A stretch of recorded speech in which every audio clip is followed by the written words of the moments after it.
Thank you for tuning in to Uncommon Women. I'm Shanera. I'm Kate. And I'm Jenny Lee. So ladies, today we're going to speak on domestic violence. Now, I am aware this is such a sensitive topic, but important to discuss. The main points we will focus on today are: what is domestic violence, how to recognize domestic violence in yourself and loved ones, what to do and how to escape. We will also include resources that are available in our bio. And we will also have a guest speaker for part 2 on her testimony of domestic violence, as she was a survivor of it. What is domestic violence? Violent, aggressive behavior within home, typically involving the violent spouse or partner. It also can be called intimate partner violence, IPV. Abuse happens among all types of relationships. It is a pattern or behavior which is meant to control in order to change a sense, someone's identity or behavior through power. It's prevalent through all cultures, economic statuses, educational status. It's accepted more in the Latino culture because of machismo, of ethnicity. Some people confuse it with control and abusive behavior. Most things that constitute abuse are acceptable norms within the family. It escalates from verbal abuse, where they are calling you names, to psychological abuse, messing with your head, sexual abuse, economic abuse, physical abuse. So for physical abuse, it can be sexual abusive relationships where they're forcibly asking you to have sex. The acts are typically in a place to control the victim's thoughts, feelings, and behaviors. And most of the time, it can increase frequently and severity. So there's also another portion that Katie touched base on a little bit, which is emotional abuse. It's basically insulting words, aren't considered it's not considered as a criminal act, but it is abusive. It's an attempt to control someone, same as physical abuse, blaming the victim for unhappiness. It can also be a person's criticizing a woman harshly when she doesn't do it his way. It can also turn into a man verbally attacking a woman in an argument because he's convinced that she is trying to control him when they're arguing. It also can be a person putting someone down in front of others, name calling like stupid, dumb, or being retarded in public. Little to no responsibility of choices of their own behaviors. So Jenny, give me some facts. Okay, more than 1 in 3 women, 1 in 4 men across the United States have experienced violence from an intimate partner. As well as women between ages of 18 to 24 are most commonly abused by a partner. Most women don't know that they're being abused, and most men are not aware that they are abusers. So the different stages of domestic violence is the first stage when the relationship begins. It's typically a pursuit of an illusion of who's going to be most dominant in the relationship, and they begin the relationship being polite, affectionate, subtle things, they idolize, they have adoration. The second stage is when they isolate the victim. The third stage is when threats of violence start to appear because the abuser is testing for a reaction. And then the fourth step could be death. There's a cycle of domestic violence that also occurs, and it slowly graduates. It could take one day, it could take weeks or months, and it's different in every relationship. The beginning stage is when tension builds. Bernardo Villafante says it begins with a shut up. Tension builds over common issues. Verbal abuse begins. The victim tries to control the situation by pleasing the abuser, giving in, or avoiding the abuse. None of this will stop the violence. Eventually, the tension reaches a boiling point, and the physical abuse begins. Acute battering happens. It usually is triggered by the presence of an external event or the abuser's emotional state, but not really by the victim's behavior. It's usually something that is unconsciously provoked to release the tension that the abuser has. And then it moves on to the honeymoon stage. First, the abuser is ashamed of the behavior. He expresses remorse. He tries to minimize the abuse and maybe even blame it on the other person. Then they'll be followed with lovingness, kindness, apologies, generosity, and helpfulness, trying to gain back the trust and the bond between the partners, eventually to allow the victim to love again. And then the cycle continues over and over. All right, so let's go into characteristics of an abuser.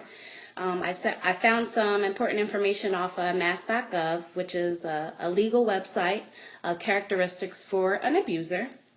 And there are several different types of abusers.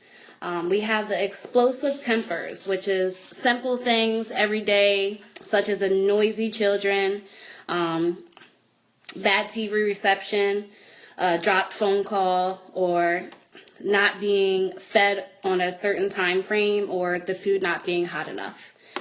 Then we have extreme jealousy. These are ones when victims are accused of multiple affairs, want to know your whereabouts all the time, want you to check in, phone calls and messages, and explanations on anything that you're basically not at home.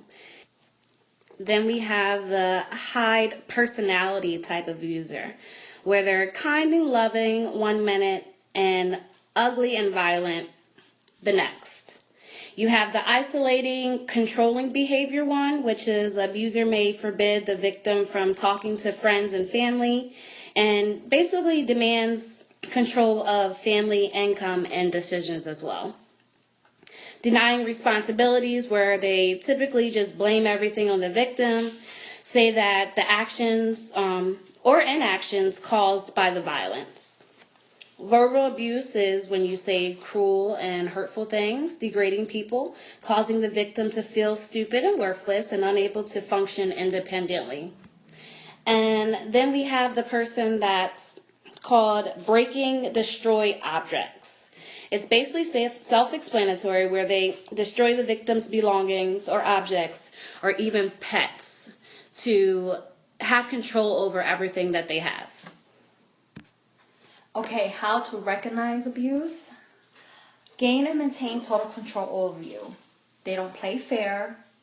They use fear, guilt, shame, and intimidation to wear you down, keep you under their thumb, may threaten you, hurt you, or hurt those around you.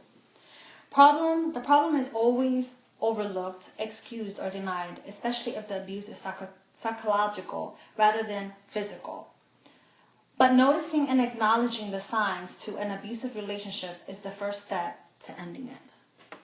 I agree. And some signs that, family members can realize from someone getting abused is they're no longer coming to any family activities, or they're not allowed to check in with their family or contact any of their friends. Their attitude or self-esteem may shift, where they used to be happy and goofy and just a positive person, and now they're just always down or has an attitude, or, don't care about life or care about anything. For some, they may wear heavy makeup to cover up any marks that they may have or any bruises. Depending on who the person is, if they're a person that always wear makeup, they may just not even wear makeup to disguise their appearance from what a person is normally used to.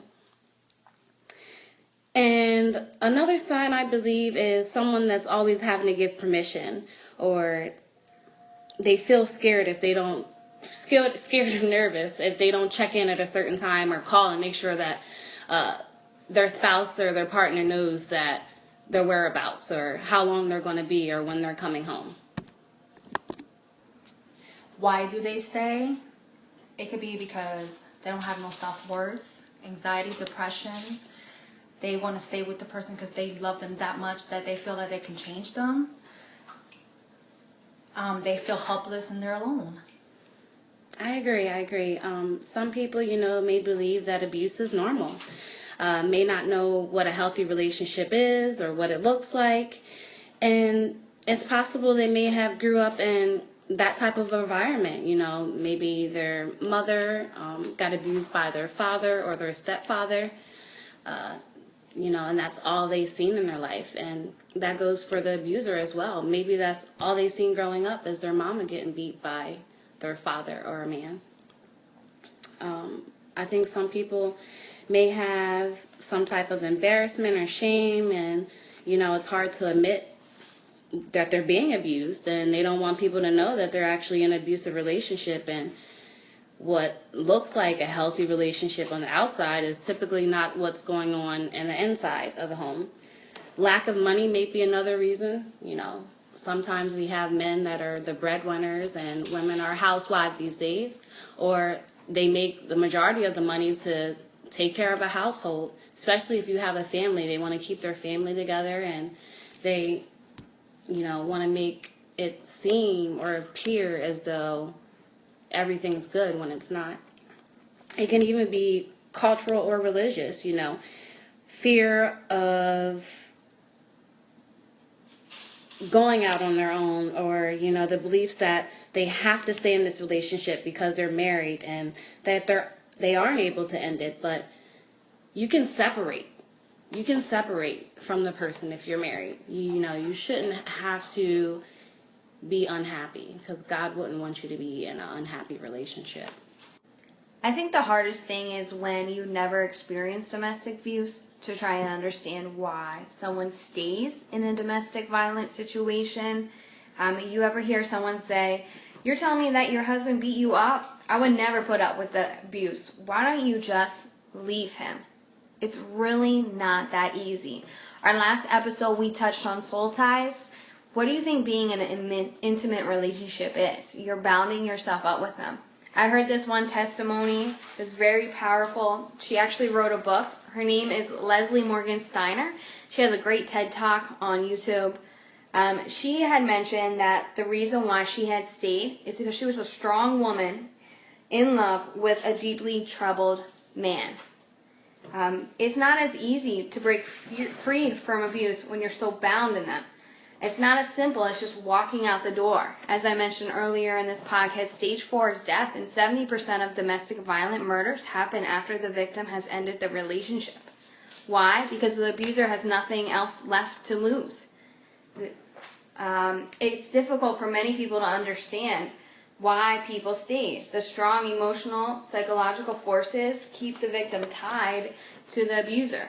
Sometimes it's the reality. The lack of money keep the victim from leaving, as Shanera had mentioned. Emotional reasons. Belief that the abused partner will change. And then you go back in the cycle. You hit the honeymoon stage, and then you're back to when tension is building and he just or she just cracks. You have the fear of dying if abuse is reported to anybody. I heard this one testimony where her partner would keep bullets on right above the fireplace mantle as a threat of violence, that if she would ever leave or tell, that was a symbol that she was dying.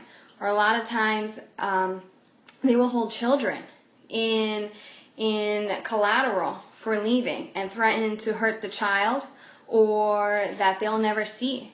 And I know as a woman, that's a very sensitive subject for us.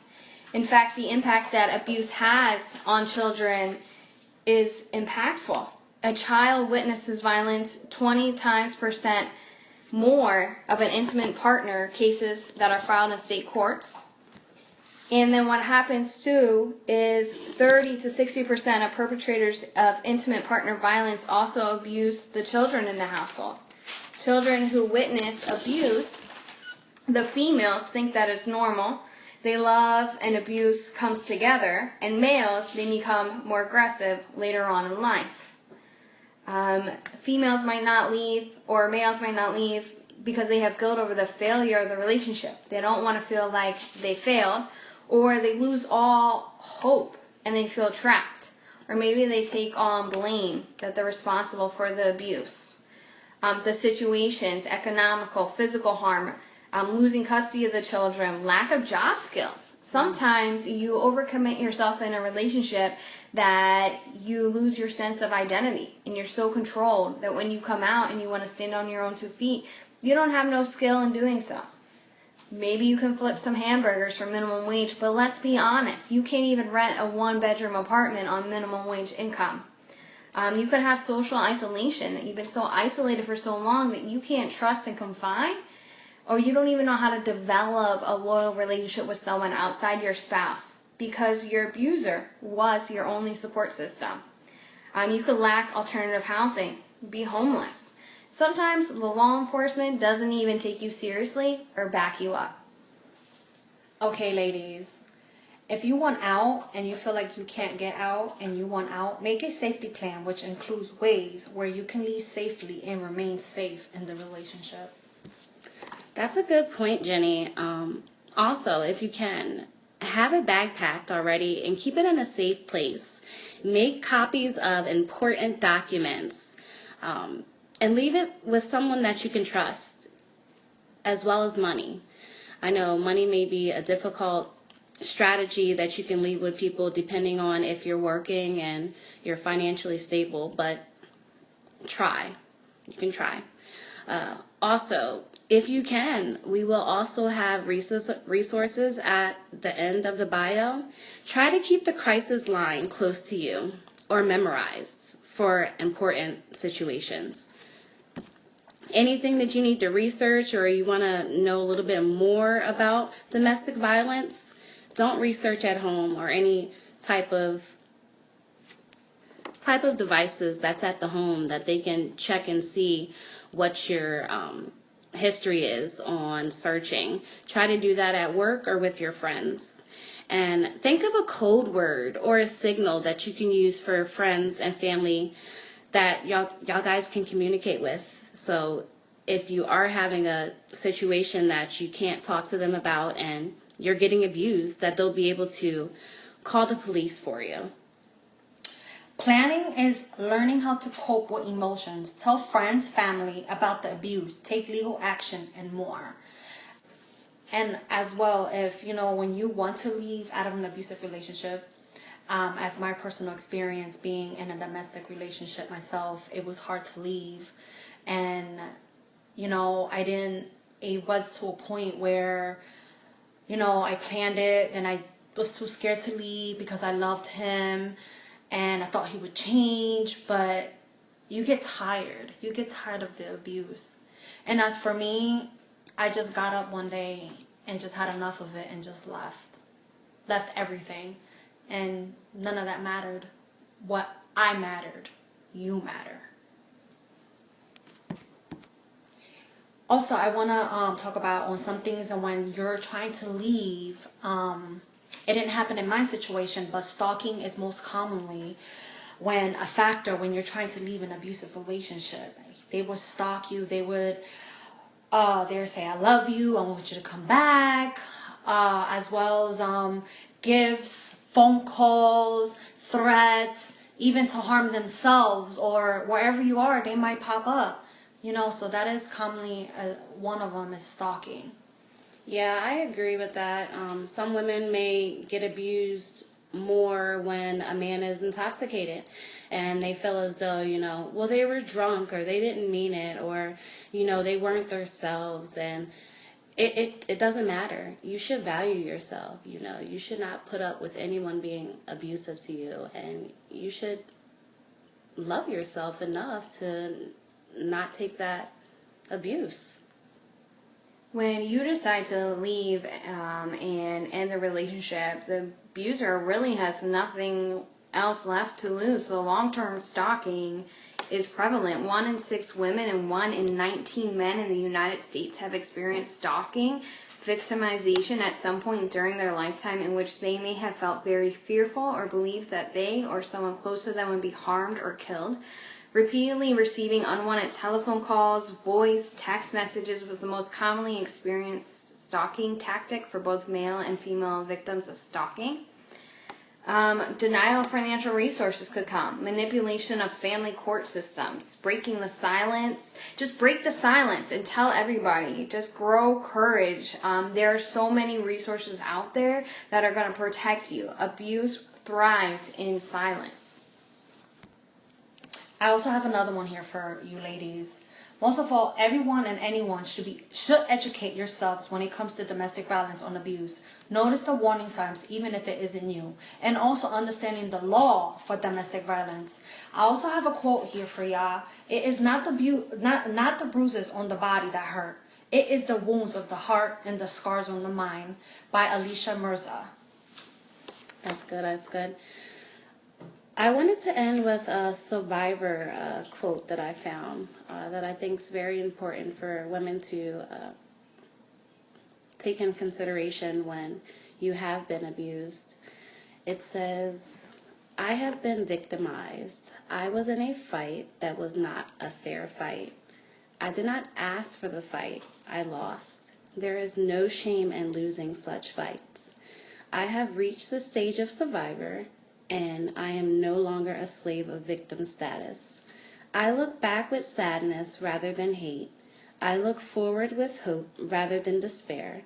I may never forget, but I need not constantly remember. I was a victim. I am now a survivor." So ladies, thank you so much for tuning in to this episode. Be sure to tune in to part 2 of domestic violence. We will actually have a guest speaker speaking deeply on her testimony, as well as some Q's and A's for our guest speaker. Make sure, ladies, that if you know anybody who is in a domestic relationship or you have some gut feeling, your gut's probably right, please reach out to the resources that we have in the bio. Thanks again for tuning in. Don't forget to like, share, and comment. Always remember to follow us on IG and Twitter under Uncommon 3 Women, and Facebook Uncommon Women, and email us for any topics at uncommonwomenpodcast@gmail.com. So ladies, Stay uncommon.